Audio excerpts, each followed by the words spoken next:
Bom dia, pessoal. 27 de agosto de 2023, domingão. Espero que vocês estejam bem, tenham tido aí um ótimo descanso, estejam tendo um ótimo dia. Gente, mas o assunto é complicado. Vamos falar de greve. Olha, eu não me lembro disso aqui. Eu acho que é a primeira vez.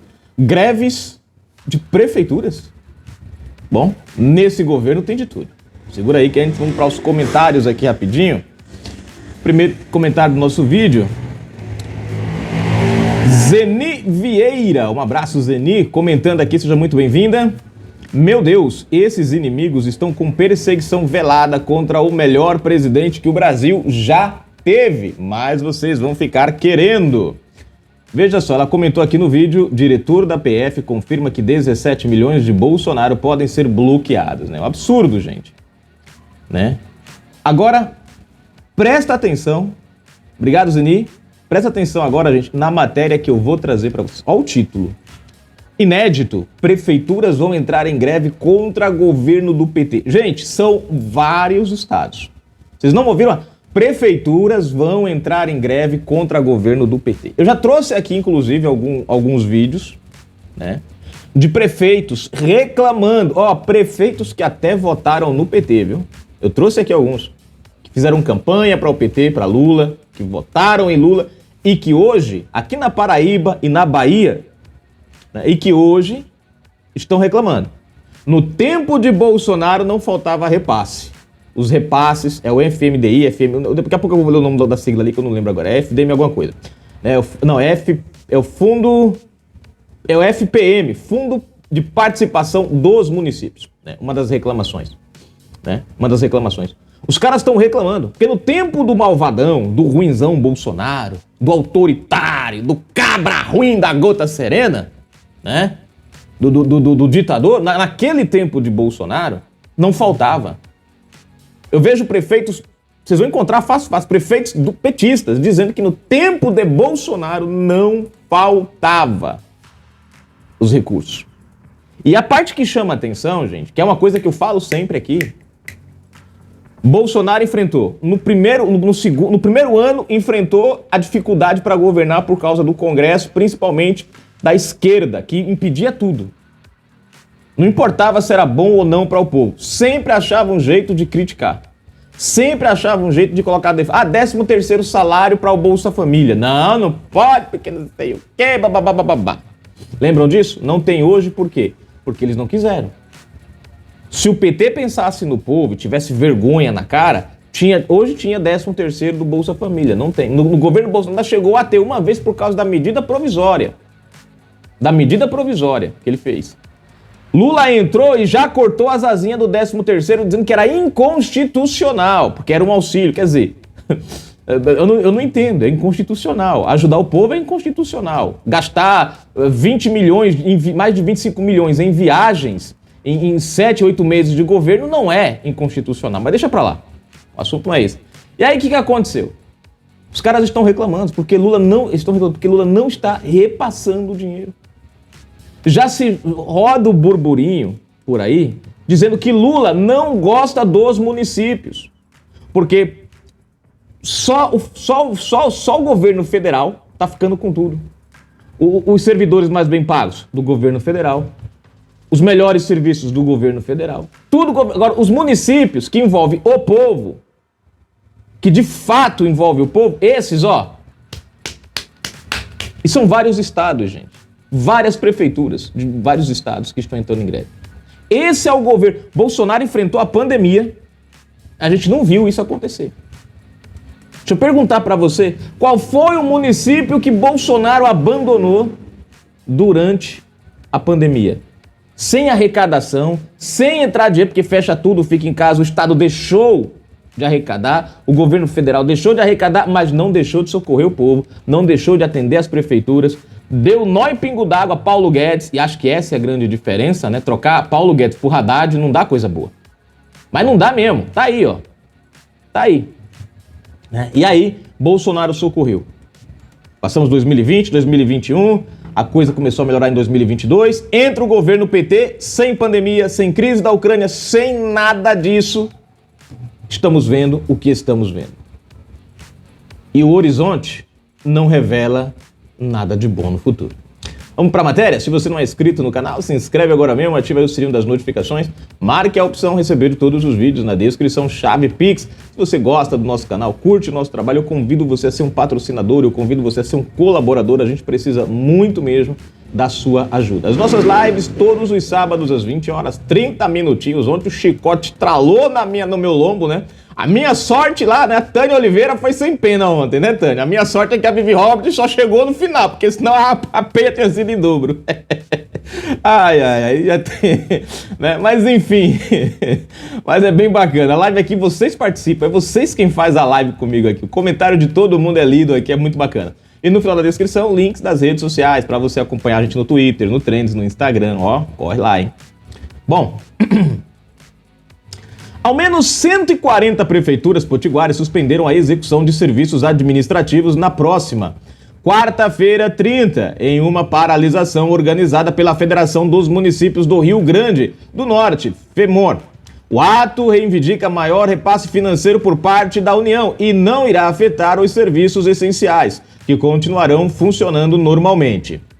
Chamada de Mobiliza Já, sem FPM não dá. Os prefeitos farão uma mobilização na Assembleia Legislativa a partir das 9 horas e também junto à bancada federal do RN. Eles pedem a aprovação de 5 projetos que estão em tramitação na Câmara, em Brasília.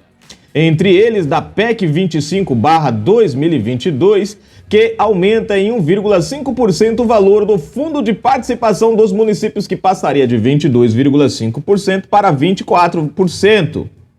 Não é greve porque os prefeitos não podem fazer greve. Têm obrigação constitucional de atender 24 horas os seus municípios, mas é um alerta para a população e nós precisamos ter uma movimentação política no tocante aos trâmites das leis que estão tramitando no Congresso Nacional, explica o presidente da FEMOR, prefeito de Lagoa Nova, Luciano Santos. De acordo com o gestor, municípios e estados estão enfrentando uma diminuição dos recursos nos primeiros decênios, 10 dias de cada mês, causando um déficit de arrecadação.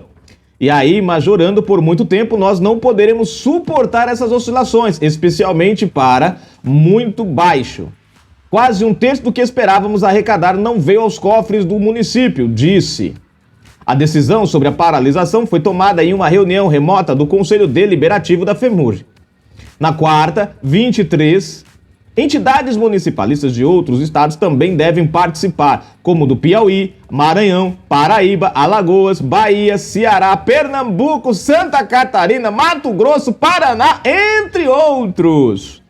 Santos não descarta possíveis prejuízos a usuários na quarta, com a não realização de atendimentos administrativos nas prefeituras.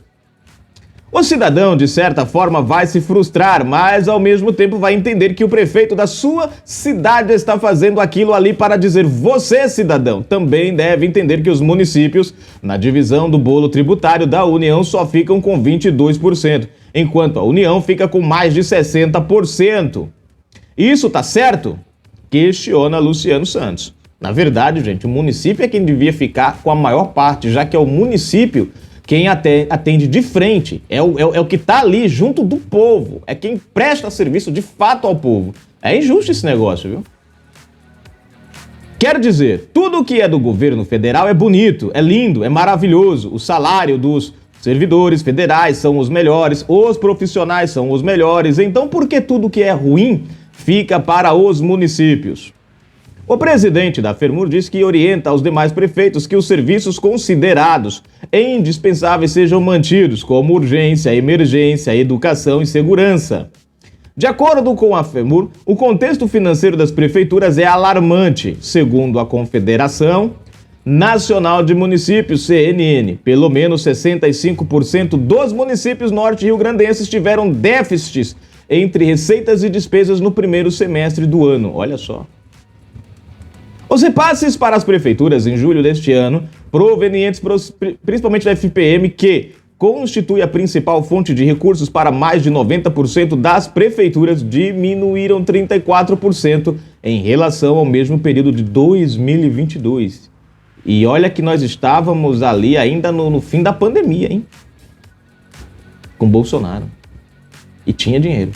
O repasse inicial de agosto teve uma queda adicional de mais de 23% em comparação com o ano anterior, ano de Bolsonaro, né? Bom, veja a lista de reivindicações em pauta. Vamos lá. PEC número 25/2022. Altera o artigo 159 da Constituição para aumentar 1,5% o FPM, passando de 5% para 24%.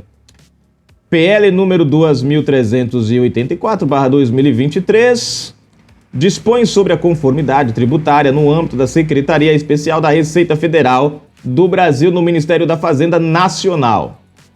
PLP 98/2023 exclui da LRF os raciocínios do conjunto da despesa com pessoal. Epa, peraí, gente, eu li isso aqui. Exclui da LRF o raciocínio do conjunto da despesa com pessoal das empresas prestadoras de serviços terceirizados. PEC número 45/2019. Reforma tributária nacional com atenção a Reforma tributária nacional com atenção atual para no Senado, onde conquistarmos a imunidade tributária plena, isenção de CMS, IR, IPI, PIS, PASEP, BASCO e os COFINS. Tá. B. Equilíbrio tributário. PL número 334/2023. Estabelece a redução de alíquota para 8% das contribuições sociais a serem pagas ao RGPS pelos municípios com menos de 142.633 habitantes. Bom, fonte Saiba Mais, agência de reportagem. Tá aí, gente, a matéria. Eu falei pra vocês, o meu município aqui, até a educação vai entrar em greve. O estado aqui parece que já começou, o município também vai entrar. Por quê? Porque não tá vindo dinheiro. É o governo do amor. Bom, amor ao dinheiro do povo, não ao povo. Faz o L agora. É gasolina alta agora. Gasolina alta. Diesel alto. Arco alto. Aumentou, hein? Tudo isso aumentou. Significa que vai aumentar o preço dos alimentos, porque aumenta o frete, aumenta o consumo, o gasto com combustível dos caminhões. E aí, queridão? Faz o L, compadre. Lasquei-me. Comentário pra gente finalizar. Damião Emanuel Clementino comentou aqui: petistas sumiram dos comentários. Verdade mesmo, cara. Verdade mesmo. Cadê os caras mesmo? Eles sumiram, rapaz. Picaram a mula. Também, né? Tá difícil fazer o L agora. Preço dos combustíveis disparam em agosto. Cadê Papai Lula? Papai Lula tá descendo chibata nos filhinhos. Toma, ele peia. João Ferreira, onde comentando aqui, jamais acreditarei que um amigo e advogado de Lula ladrão terá uma carreira brilhante no partido do STF. Ele votou dessa forma porque sabe que ainda tem muitos que soltaram o patrão da cadeia para virar presidente. Sim, povo, para votar como a grande maioria do povo pensou que fizesse como xerife e os demais. O placar previsto será 8-3. Gente, Cristiano Zanin surpreende e vota contra mais uma pauta da esquerda. João Ferreira, era pra ter comentado isso aqui na live e eu esqueci. Mas o João, você me lembrou de uma coisa. Gente, nós, de uma certa forma, a gente está cometendo um erro com o Zanin. Porque a gente está criticando o Cristiano Zanin muito pela questão da associação a Lula, né? Só que a gente tem que olhar por outro lado também. Não tô aqui defendendo ele, não, que eu também não espero coisa boa dele, não. Mas, de uma certa forma, dá para entender alguns votos dele nesse contexto aí que a gente tem visto que tem na contramão da esquerda. Deixa eu explicar para vocês. Zanin era o quê? Era advogado. Ele é contratado para defender uma pessoa. É o papel do advogado. E aí a gente julga muito pelo trabalho que ele fez. Querendo ou não, a gente tem que admitir, ele fez um bom trabalho. Ele conseguiu o que ninguém conseguiu. Certo? Então a gente critica muito ele pela questão da eficiência do trabalho dele. Ele conseguiu tirar Lula da cadeia, ele conseguiu montar o esquema, fazer tudo funcionar, as coisas foram, e Lula hoje é presidente da República. Só que a gente não para avaliar que o cara era advogado. E como advogado, era a função dele. Afinal de contas, o cliente só contrata o cara, o advogado, com a certeza de que o advogado vai fazer a coisa acontecer. Então a gente está julgando muito o Cristiano Zanin pelo que ele fez e não pela pessoa. Ele fez como profissional, era o papel dele, ele tinha que defender Lula. Ele tinha que dar nó em pingo d'água, era o papel dele. A gente critica ele, mas esquece de olhar que era o trabalho dele. Aí a gente se surpreende muitas vezes porque que ele tem algumas votações, as duas votações dele tiveram esse contexto mais conservador. Aí o povo, mas lógico, a gente olha para ele como um cara que livrou Lula. Mas a gente esquece que esse era o trabalho dele. E se a gente olhar friamente, sem ideologia política, sem contexto político, é que nem eu falo do Cardoso lá da Dilma. Né? O Eduardo Cardoso lá da Dilma, que foi advogado da Dilma. Cara, sinceramente, aquele cara lá, eu tiro o chapéu pra ele. Ele não conseguiu livrar a Dilma, não.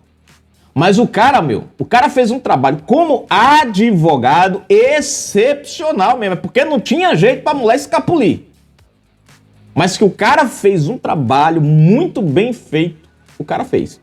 Isso a gente tem que admitir. A mesma coisa o Cristiano Zanin. No contexto dele, para o que ele foi contratado para fazer, ele fez o trabalho dele.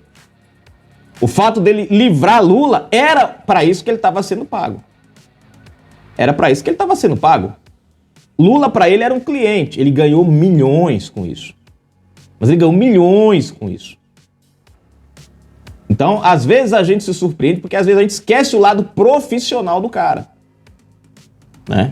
Às vezes a gente esquece o lado profissional. Não tô aqui defendendo ele não, gente. Mas tô trazendo aqui um ponto, tirando a ideologia, pra gente, às vezes, entender um pouquinho o contexto, né? Dessa questão dele aí, né? E aí, é que a gente falou lá atrás, a gente pode se surpreender com o Cristiano Zanin. De repente, o Cristiano Zanin não é aquilo que a gente pensa dele, não. De repente, ele, né, tem um lado dele aí que a gente não conhece. Porque a gente conhece o Cristiano Zanin advogado. Com E, né, Fagundes? Advogado. Esse é o Cristiano Zanin que a gente conhece. A gente não conhece o Cristiano Zanin ministro. Ministro, o papel dele agora é outro. A gente vai começar a julgar o ministro agora. Então, ele tomou uma decisão esses dias que eu não gostei, né? Eu achei que fui contra até mesmo a Constituição, que foi aquela questão que ele decidiu sobre poder votar, ou melhor, poder julgar causas de cônjuges, e aquilo ali para mim foi uma questão pessoal para ele, já que a mulher dele obteve todos os casos dele que estão no STF e tudo, né? E sem essa mudança, ele não poderia julgar o caso. Ele teria que ser impedido toda vez que ela apresentasse um caso lá. Agora, ele não precisa mais se julgar impedido. Ele pode julgar os casos da própria esposa, ou de um filho, ou de quem... Então, assim, você vê que não é 100%, não. Não é 100%, né? Então, vamos devagar. Vamos aguardar, gente. Como eu sempre falo, vamos esperar os dias, porque os dias vão dizer o que vem por aí. Beleza? Um abraço, gente. João, é só um comentário assim, não é criticando você não, cara, pelo amor de Deus, né? É só trazendo o meu ponto de vista em cima daquilo que você trouxe ali, tá bom? Mas eu posso, como eu sempre digo, tá redondamente errado. Fui, gente. Um abraço, obrigado pelo carinho. Tô voltando daqui a pouco.